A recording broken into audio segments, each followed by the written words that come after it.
diversified products like loyalty cards and other products and instruments ready. With this thought, we shall begin our session.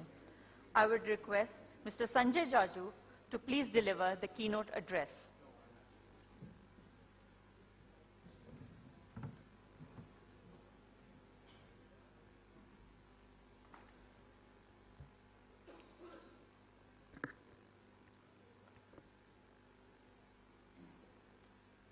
Ladies and gentlemen,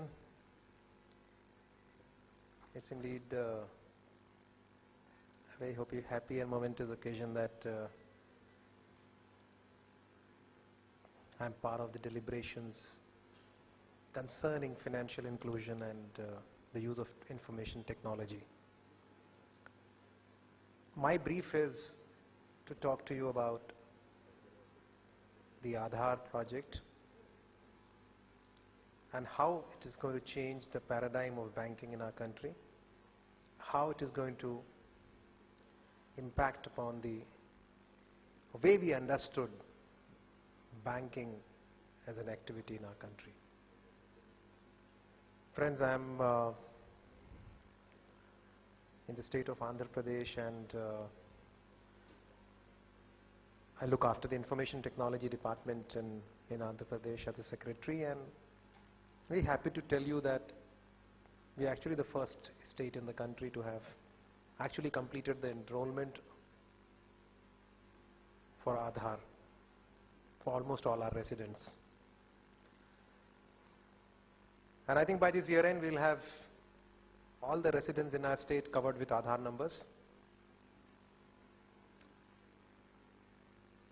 And as somebody says that, once we complete that, or even now, we would be entering into the post-Aadhaar world.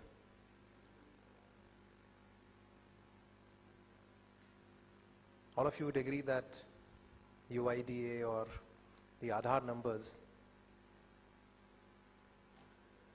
is one of the most game-changing initiatives in the country. I mean, I'm a bit partial because, I've been handling it for the last 5 years in my state, but to my mind, there's no other project which would have significant bearings on the future of governance in this country as the Aadhaar project.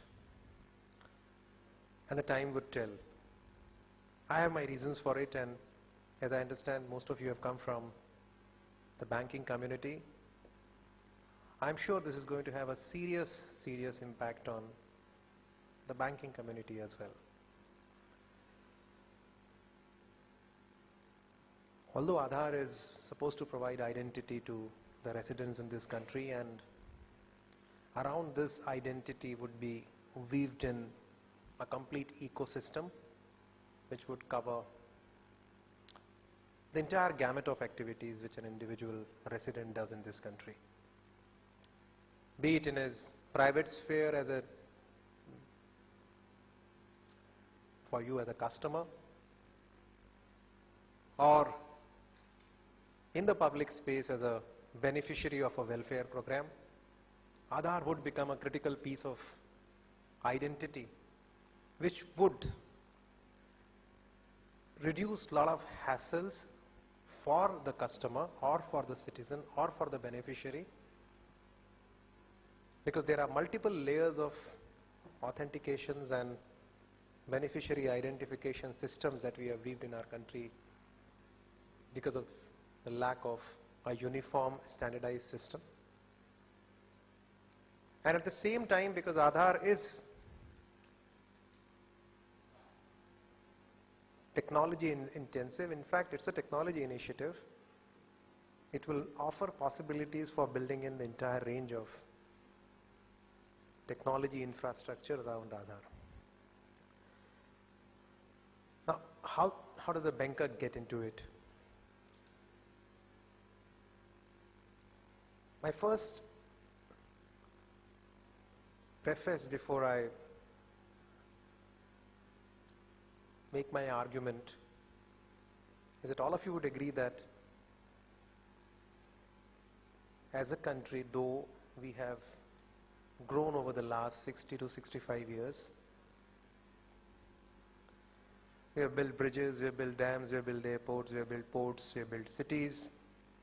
We've been growing in agriculture, we've been growing in social indicators, but one area is still amiss, one area which is still not achieved its true potential, and one area which can really transform this country like never before is financial inclusion. I mean, sitting in air-conditioned rooms and, in big cities, we may not understand the value of a bank account, but how many of us, I mean, we have a country which has more than 1 billion people, and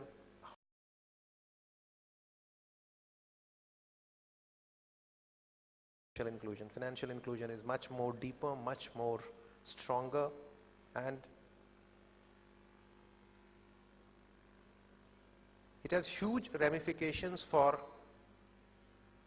not just ensuring that the money that we send to him reach him or her promptly and without leakages, but it has ramifications for that individual's economy, and connected to that small economy is that community's economy, and then the economy of the country at large. So I'm sure the deliberations that you will do over a period of 2 days here would definitely provide a fillip to this whole business of trying to include as many people as possible in our country into the financial system. Now, coming to how Aadhaar can play a role, I think all of you are aware of it. You have been all busy seeding Aadhaar numbers in bank accounts in the country, and I'm very happy that banks for the first time have not registered doing that extra bit of activity, which generally is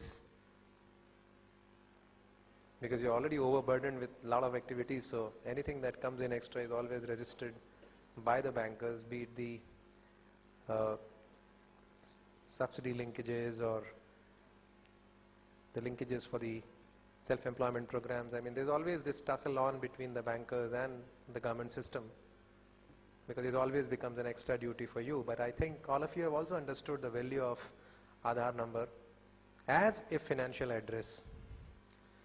Now, when I say Aadhaar as a financial address, what actually it means is that you're not just accepting Aadhaar as the KYC, but you're also accepting Aadhaar as the financial address. And if you're able to interweave and connect multiple banks, their ATMs, into the mobile systems, into the authentication devices, and what we are trying to do with this small little 12-digit number, we are opening up the entire country's banking network and opening up huge possibilities for its expansion. And I think that is where the next 5 years, to my mind, are going to be shaped in this post-Aadhaar world. We were not able to reach multiple villages, although now RBI is talking in terms of giving new bank licenses, trying to bring in a bigger network, but still, banks would only go to areas where it promises returns for you. So what about those areas where you will not get returns? There will have to have opportunities and options which are low frill options, which are low investment requirement, and which are viable in their own right. And that's where I think the post-Aadhaar world is going to play a huge role. What are the challenges? All of us agree that once every individual gets a financial address, uniquely identified, interchangeable, interoperable in different technology environments through multiple ATMs or multiple devices, or even through a small little mobile phone, a feature phone, permitting him to transact, put money from one account into another account, receive money, send money, do a lot of operations which connect that account to the accounts that are already there in the system. It's going to bring in efficiency improvements. As it is, a lot of people say that last 10 years rural areas, rural economy has been doing pretty well. Despite the fact that the country as a whole last 4-5 years we have still managed to do uh, below par performance, but a lot of people say that the rural economy is doing well, and the biggest reason for that is connectivity, both through the roads which have gone into those villages and the mobile phones and the telecom connectivity which has gone into those villages, which has brought in a lot of efficiency gains and improvement in and the productivity levels in the rural areas. I think once this financial inclusion also sets in, you will realize that these gains will again get multiplied. Because even in our own system in the government, when we give a welfare benefit, there are cases where to draw a pension of 400 rupees, an individual actually wastes about 200 to 300 rupees to even go to that nearby village or maybe to a Mafuzul town, collect his money. In some cases, even much more than that, but that's how it is. So once this whole chain reaction of market responding to the requirement of the rural areas start coming in, then I'm sure the efficiency gains and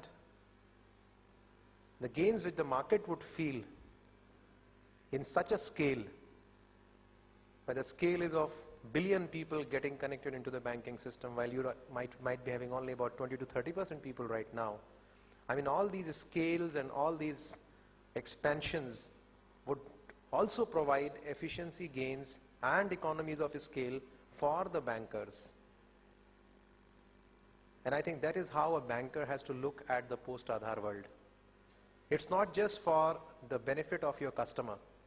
The post-Aadhaar world will offer you opportunities of effecting economies of scale on scales you might have never seen before. I think the world also would not have seen such scales where there are 1 billion people transacting, having multiple accounts, and money moving from one account into another account seamlessly, efficiently, and bringing in real dividends and benefits to the system. Connected to this would be the information technology enterprise which has to mount on this entire thing. I mean, we will have to create systems where you have micro ATMs, or you call them small POS machines, or the best possible devices, portable devices, handy devices, devices that can operate in Indian environment, where you may have power cuts, where you have high seething temperatures. So the information technology industry also would have to be integrated in this entire enterprise. They would also have to come in a big way and try and help all of you as bankers and provide you solutions which can really bridge this whole gap between you and your customer. And that is where I find these forums where you have both the bankers as well as the technology industry coming together, trying to understand the requirements, trying to feed requirements into each other, and then offer solutions which can be cost effective and useful for the nation as a whole. So friends, it's a wonderful opportunity that we're going to see in the next 4 to 5 years. Aadhaar would definitely catalyze this transformation, and I'm sure the banking community also would realize the importance of the post-Aadhaar world, expedite this whole process of seeding Aadhaar numbers into your bank accounts. And once you do that, then you are linked up to so many databases all over.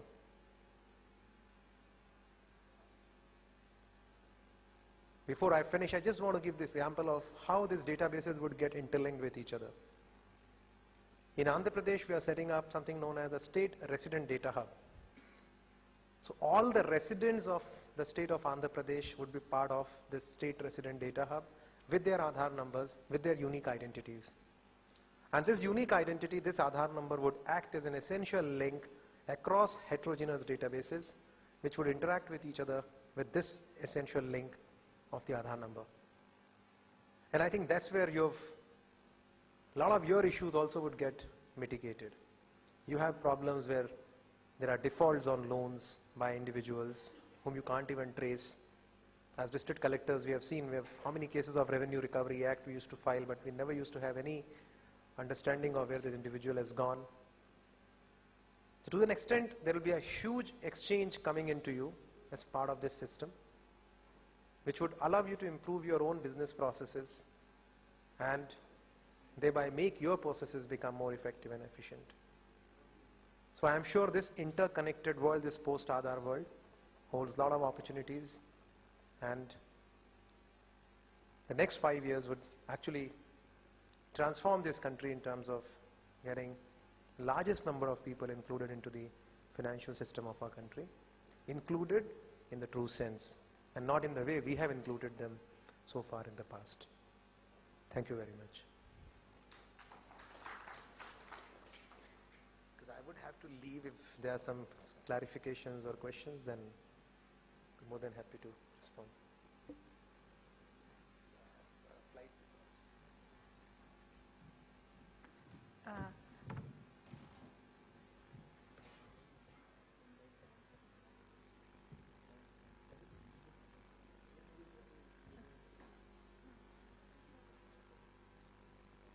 Any specific questions for him? We can have them now. For the session, we will be having Mr. V.L. Joshi, Deputy General Manager, IDBI Bank, who will be moderating the session.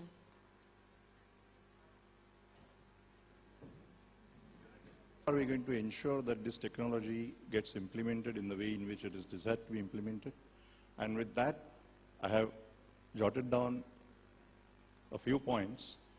And I think that since most of the service providers and the bankers are present here, in the 2 days that we have, a number of solutions will come out, which will definitely help us to take this forward with a much greater emphasis.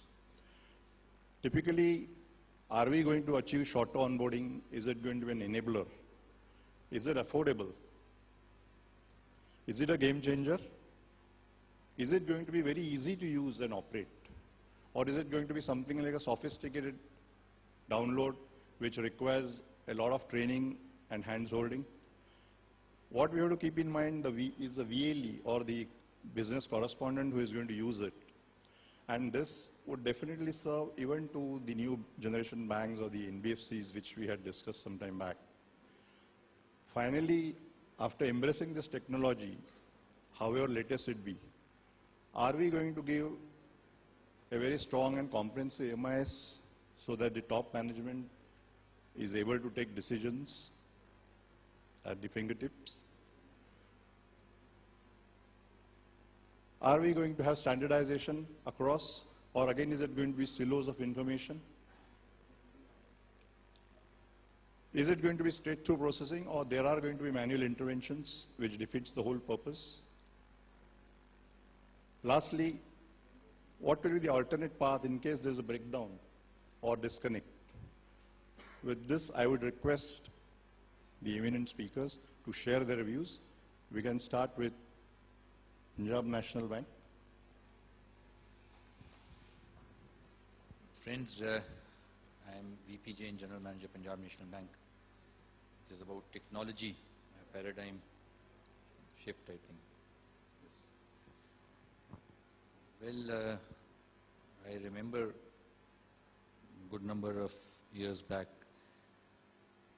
when Dr. K.C. Chakrabarti was in PNB. He was the executive director and I was his secretary. That time he went to inaugurate one of the sessions when technology was to be launched.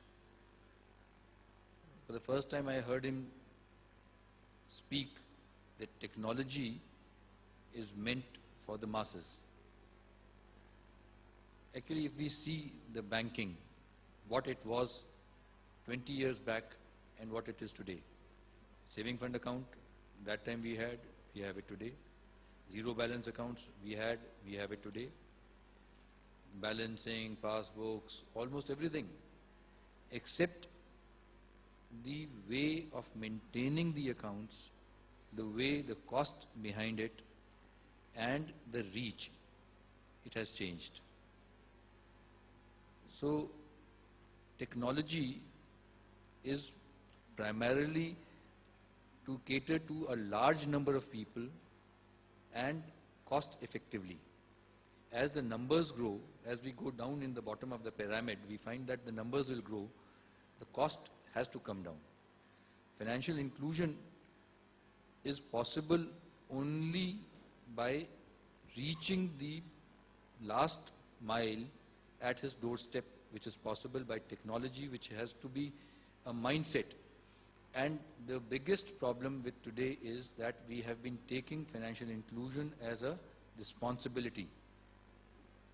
Whereas with the help of technology, it is no more a responsibility, it is a business opportunity. Unless we find that this financial inclusion by technology can be converted into a business opportunity, it will not sustain. Had it not been a business opportunity, all the mobile companies that are wanting to enter into the banking system today would not have been here. Why everyone has been talking about financial inclusion all of a sudden?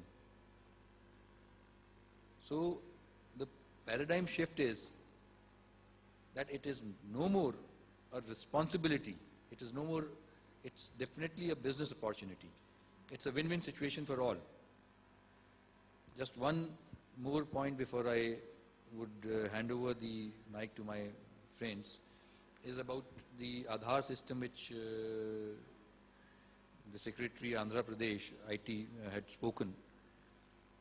Friends, one question which has always been bothering me is Aadhaar is a system for unique identification. It is an identity process. Can the banks adopt it as a financial address? Should we do it? Is a question which I have not been able to answer to myself.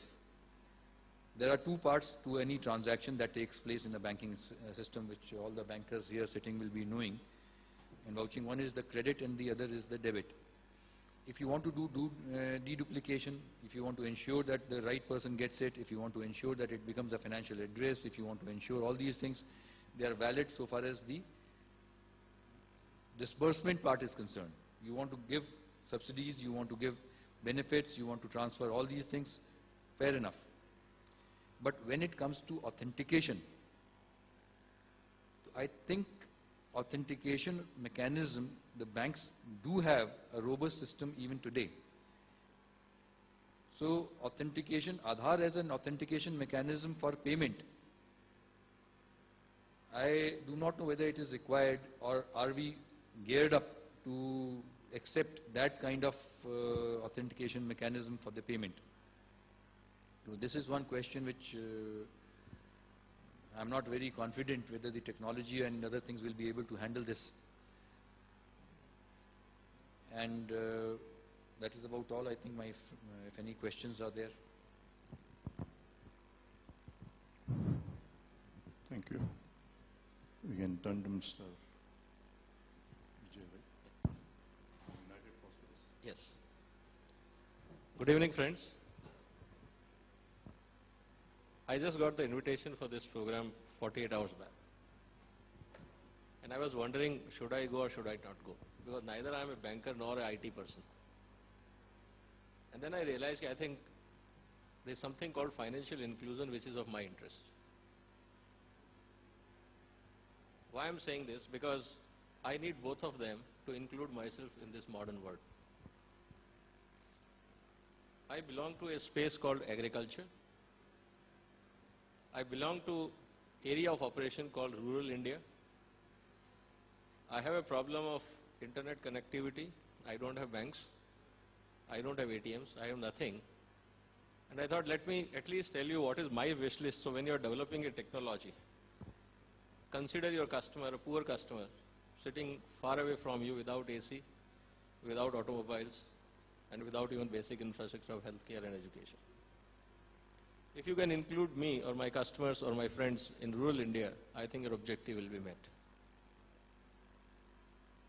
Now what we are looking at, what is our aspirations or demand from IT world or banking system? I'm not asking that you give us free money. I'm not asking that you give me free laptop. The problem is, that today in the commercial world, let me give you a live example. Very live example. Then you can see how you, either of the banking system or IT system or any system, it doesn't matter what vocabulary we use, can offer solutions. As a processor of soybean in Madhya Pradesh, in a remote area called Rewa, I had set up a factory for soybean processing. And we know that in agriculture trade, or for that matter any trade, the manipulation happens at all levels. You have to buy soybean, you have to make the payment to the farmers. My requirement is minimum 1,000 tons of soybean a day. The law says I have to make the payment same day. Now whatever comes to my factory gate, I simply weigh and start making payment. Is it possible? It's not possible because I have to check the quality whether soybean contains foreign material, sand, stone or not. It means every bag which comes to my factory I have to check. So 1,000 tons, each bag is about 90 to 100 kg. I have to check every day. And I have to do this verification and then make the payment to every farmer. And what is the size of farmer you know in this country? How much cash I should carry with me all the time and bear the risk of keeping few crores in my locker next door and start counting? And how many people, banking people I have to put, or how many accountants I have to put, and how many paperwork, how much paperwork I have to do every day. And this is, I'm just talking of inward. Whatever I'm purchasing, I have to sell also after processing. And when I process, I make 8 products out of it in different SKUs. I have to do that reverse transactions. Think of amount of transactions we have to go through. And please mind it, I'm dealing with farmers, they are illiterate, they don't have any IT connectivity. But you want them financial inclusion, we also want them, they should be understanding about financial systems. The first step we did is, which is a common trend in the country, make cash payment. We said we will not make any cash payment. We'll give you checks. So average check size was anything between 10,000, 15,000, 20,000, which can be 2 tons, 3 tons, 4 tons, 5 tons. People used to come in bullock carts, autos, bicycles, trucks, tractors, whatever mode of communication. And there is a multiple loads. Those logistics issues separate. I'm not discussing that. I'm not even looking solution for that, because those solutions we have identified, we have done it, and we have met daily payment schedule without fault, and with ensuring quality of every bag. Those technologies we have perfected. But where we are today here is about IT application or technological application in banking, which is financial transactions. The biggest challenge was the bank itself. When I issue a check to a small farmer, he goes to the bank. First of all, he resists. The first point of resistance for the bank is, or for the farmer is, the banks don't cooperate. If I go to the banker, he says, this check is 5 days old. He says, so what? It's not bounced. Most of the farmers don't have bank accounts. So the first thing was to open the bank accounts. And we wanted actually for them that they should open bank accounts. Because minute we make cash payment to a farmer, the first thing he does is, typical human tendency, either he goes to a shop or a market, starts buying things which he does not need. An unfortunate part is that all companies in the country are actually targeting farmers' income the minute the harvest happens and start grabbing that money in the form of textiles and shoes and cosmetics and whatnot. And he left with nothing for next crop, whether seed or agrochemicals. So we wanted that he should not handle cash. If he is not handling cash, temptation will be low. And when it is going through a banking process, there will be some hassles for him to misuse the money. And indirect, trying to educate him the value of money. Okay, don't waste it. Partly we were succeeded. The biggest hassle was bankers. The mindset of bankers. We will not open account, we will not do this. And so we made an announcement in our areas, 500 villages. Any bank manager says no to you, please call us. And we will make a proper complaint about the manager direct to the head office. Being a corporate house, at least we have that much leverage, we know how to communicate to the right people. Slowly, the egos of many managers settled in the process. So when it comes to the, I'm saying the live scenario, that why we need technologies, because it will bypass the egos and power centers of banks. It's not that it is going to improve the efficiencies. A person can also be equally efficient. Ultimately, somebody has to punch the number into the system. If he is not willing to punch the number in the system, what technology can do? How to bypass the egos and so-called the power centers within the banking systems? Can you develop a technology? If you can, you need a creative thinking on that. You can't do simply by saying yes or no. You need creativity. Because problems are not technology. Problems are people. That's one. Now coming back to the other side, we wanted to offer large number of services to farmers besides buying soybean or mustard or crops which you are interested in. We want to give them good extension services. We want to give them proper quality of seeds, agrochemicals, fertilizers, whatever they need on time. Can we come out with a system, and I'm talking again a scale of individual farmer, where one is a credit card, or as you started with Kisan card or any form of a card or any technology you call it, where we wanted to integrate with the agri-input companies and give those certain limits of 5,000, 10,000 rupees for agri-input and block that much amount in his account for his good quality seed and pesticides or chemicals, so that when he actually needs a technology, he should not say, I don't have money.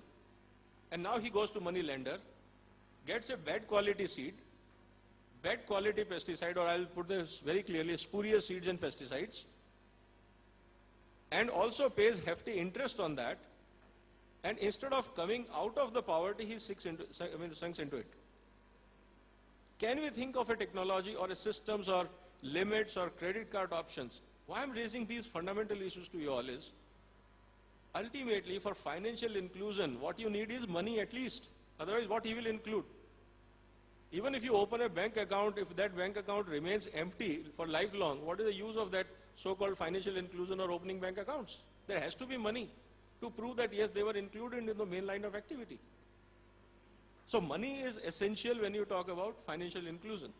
Money transactions are important for financial inclusion and literacy and transactions. What I'm trying to say, friends, is huge opportunity. It's a profitable for everyone. You can think of linking your business models in rural area with agro-input companies, agri-output companies, processing companies, because that is a center point where all the actual transaction happens in and out from the farmer's pocket. He gets money from those companies after selling his consignment, and he also spends his money on agrochemicals, seeds and fertilizers and other things. There is a transaction besides his consumption items.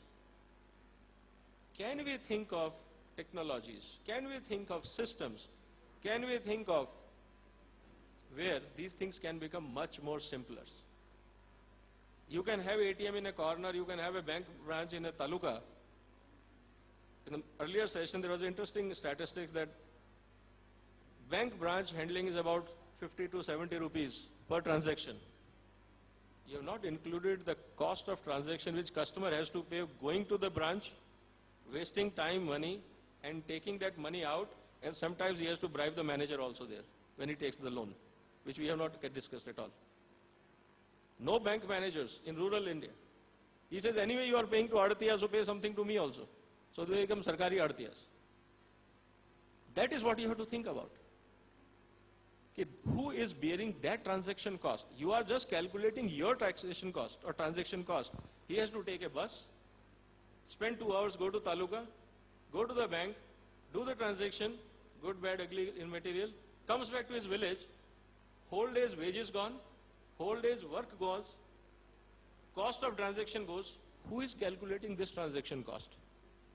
So can we, with the help of technology, at least eliminate that? And if we can eliminate that, even if I take it as a 200 rupees of one transaction, if he has to go twice to bank in a month, you're talking of 400 to 500 rupees a month additional saving for a farmer sitting at home. And think of millions of farmers, how much additional saving rural India will have by introduction of technologies. And please appreciate, we are talking of almost 600 to 700 million such customers.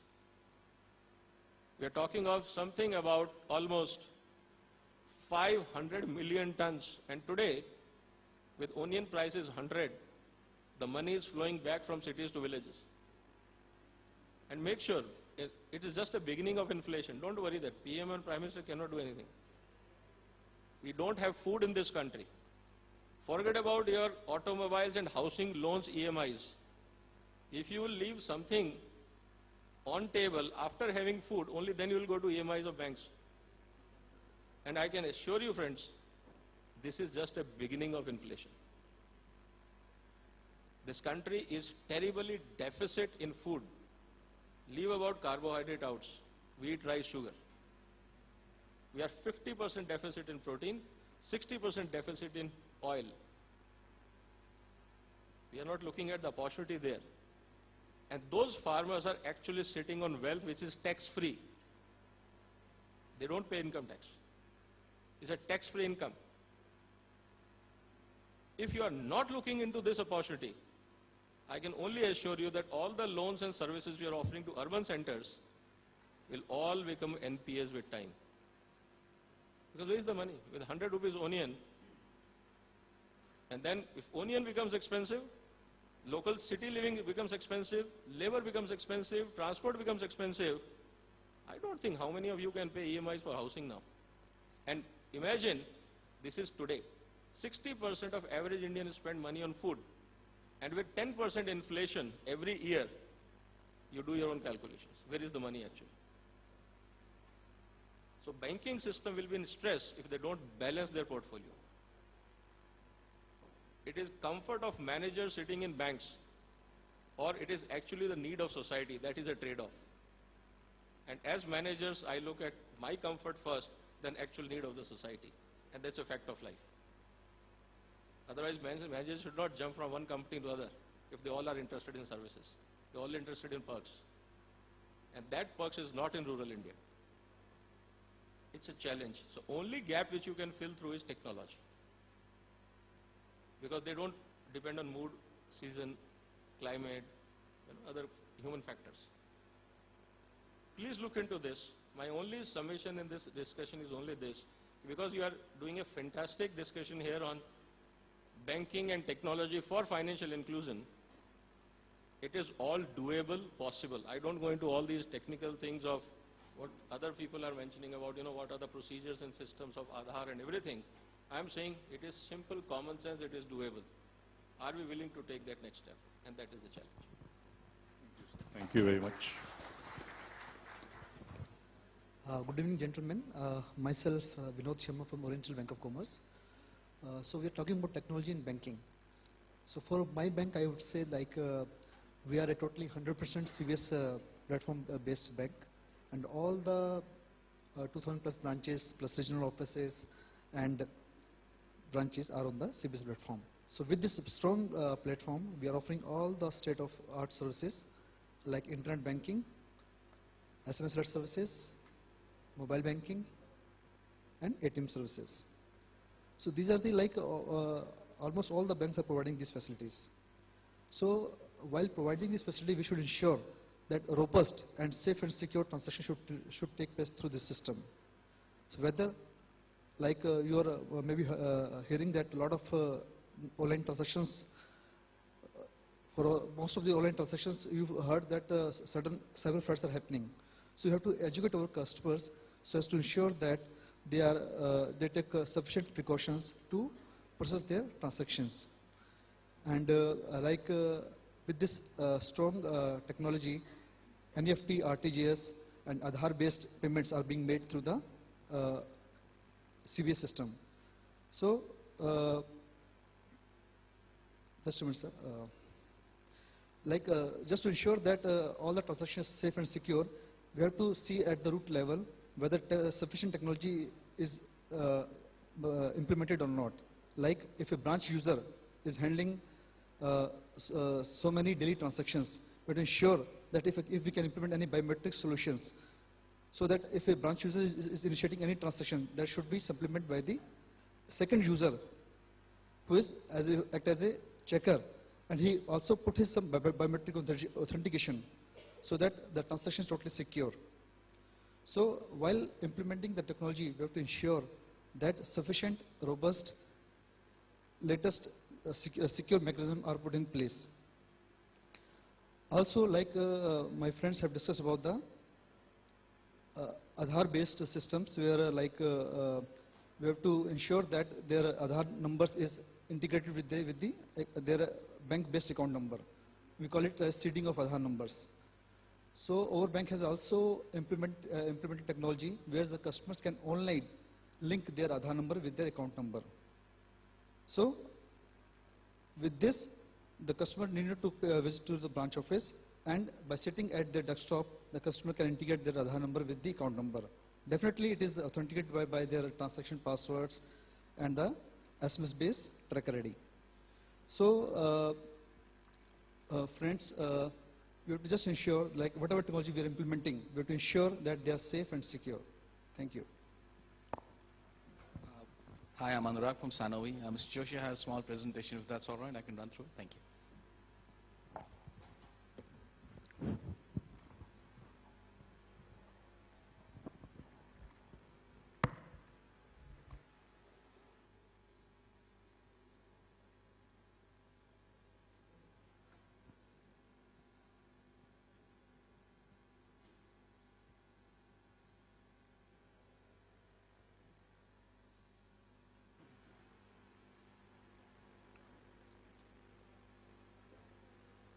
Thank you.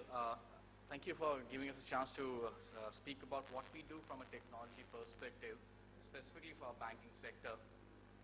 We had, from our panelists, we had profound overviews. Mr. Sadana, I love the way you presented the problem which a common man faces in a rural area. And as you rightly pointed out, technology can fulfill that gap. And to support that kind of technology, this is something that we at Sanovi are trying to address along with banks and other institutions. We are all aware that risk to business due to outages has been increasing for the last 40 years. These risks are both man-made and natural. Okay. Typical to infrastructure and operational issues, specifically in India, we have a major problem called power outages, vehicular traffic in cities. In times of disaster, would the team be able to reach the disaster recovery site in time?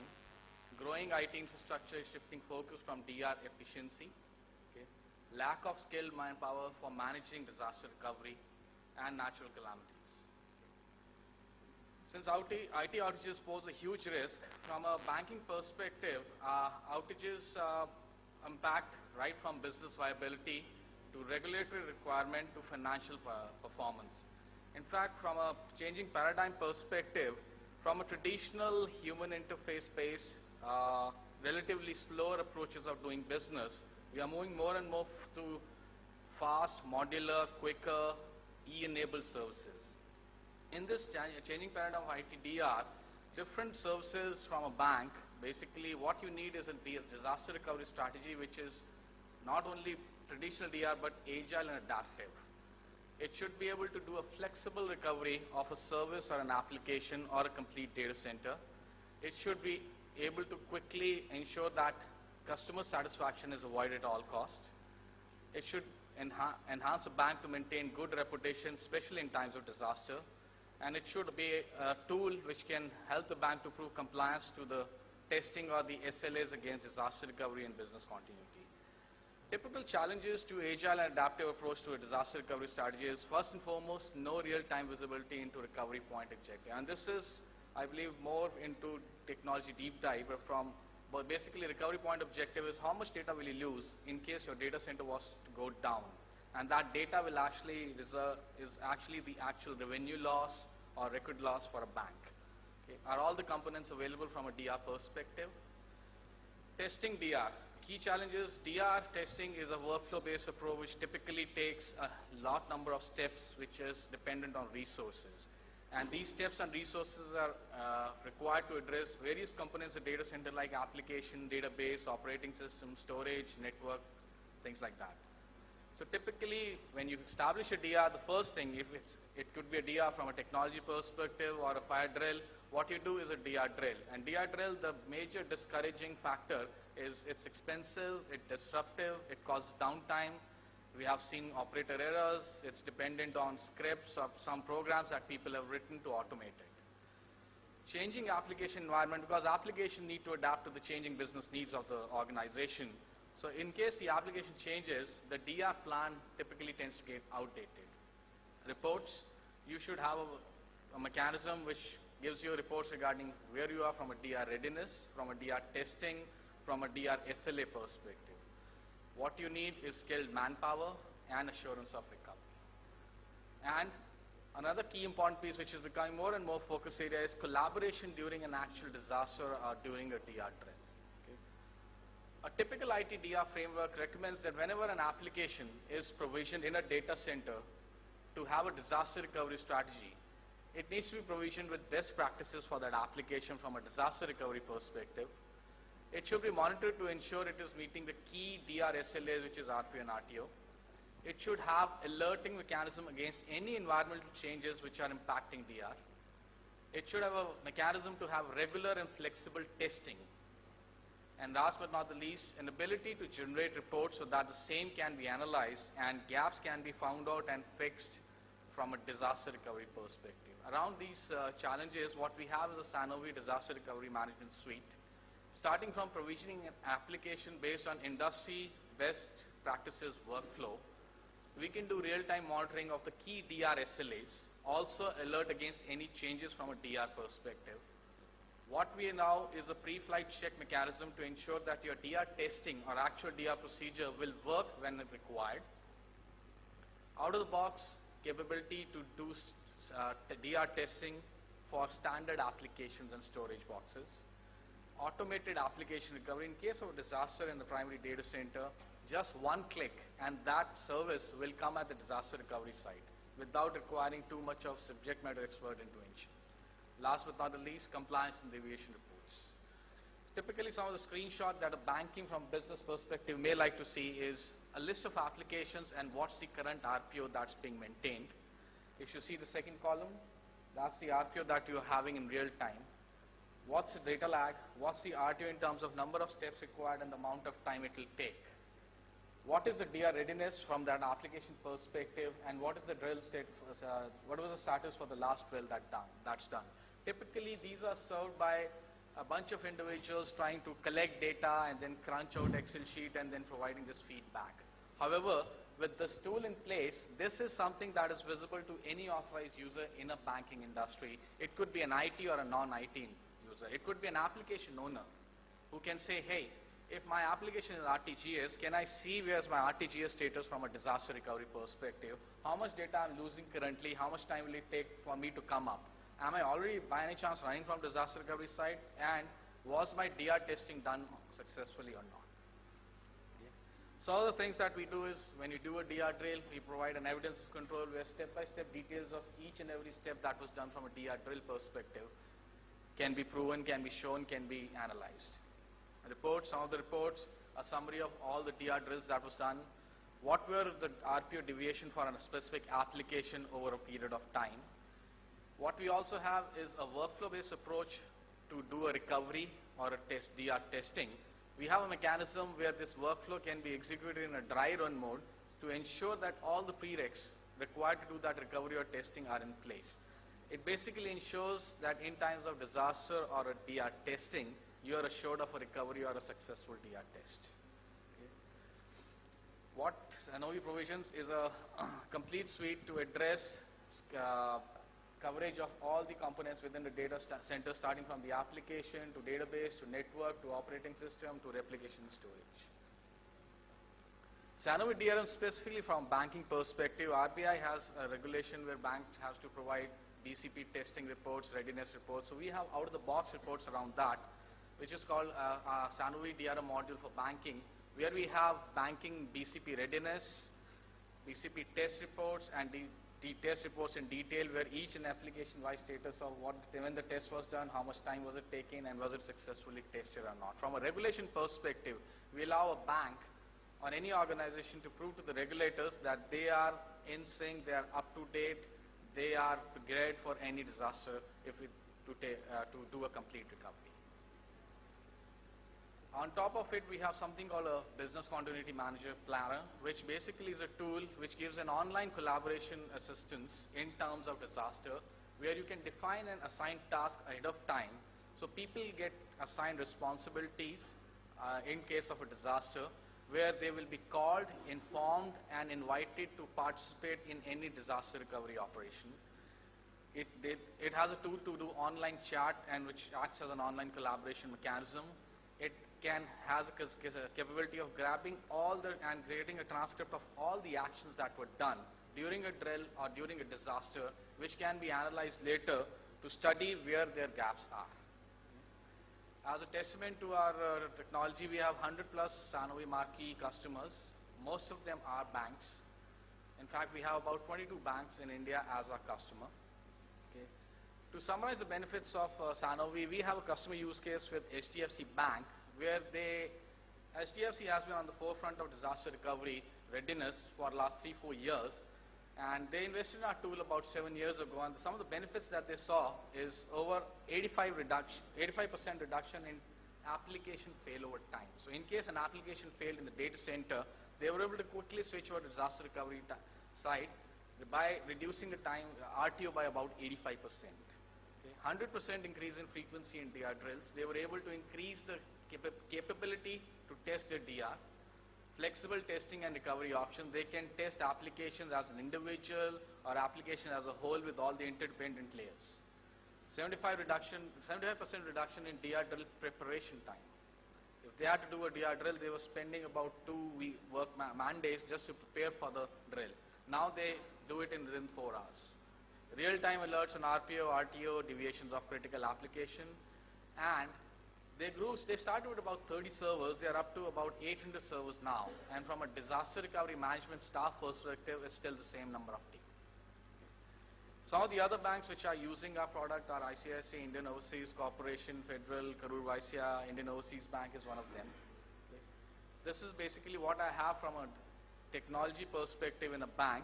You can go to our site where you can actually see customers speak. You have some of our customers which have gone on video to talk about the benefits that have. Thank you, Mr. Joshi. Thank you, sir, for a comprehensive talk on DR, which is very vital and important. And normally DR is kept in the backside and forgotten to implement. It only occurs when there is a disaster, and at that time it becomes too late. Friends, to sum up, most important point is that technology is only an enabler and a business driver. Points to keep in mind are, it should be very easy to implement, not only for the person who is implementing, but also for the end users to adapt it. Thank you very much. We can have questions, if any.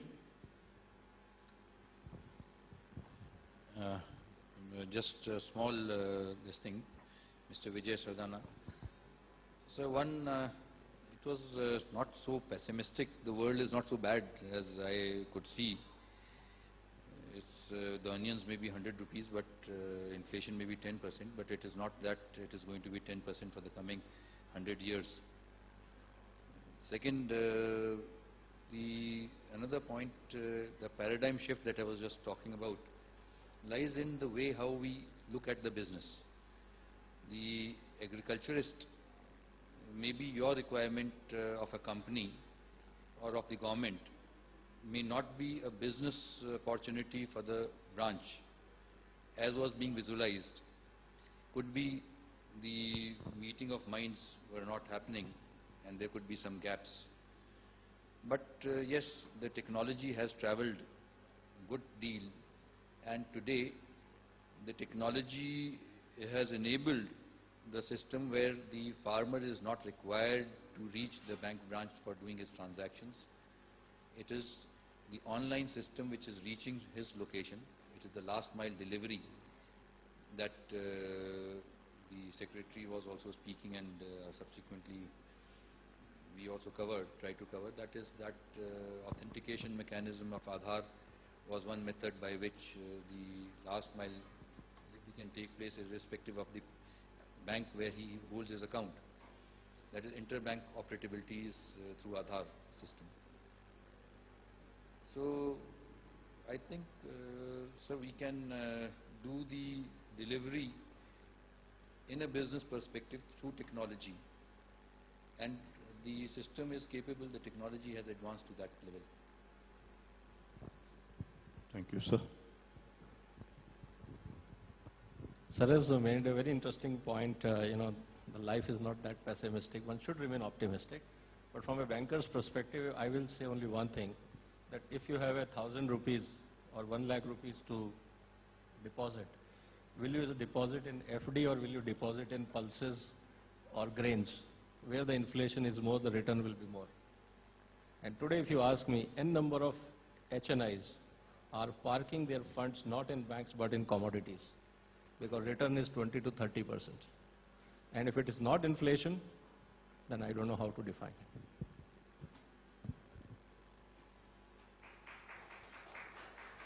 Thank you very much.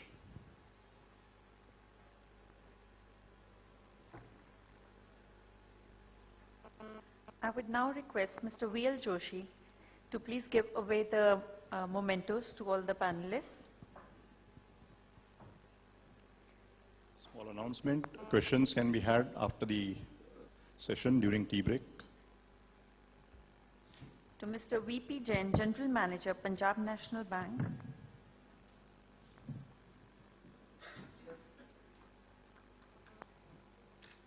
Mr. Vinod Sharma, Chief Manager, IT, Oriental Bank of Commerce.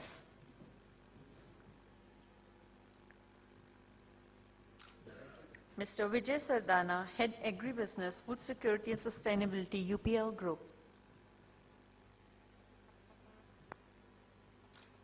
And Mr. Anurag Kuthalia, Head Pre-Sales, Sanofi Technologies Private Limited.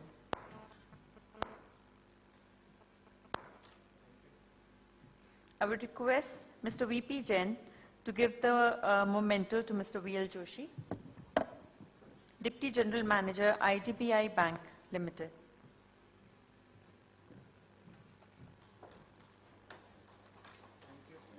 I would request all the panelists to please step forward for a panel photograph.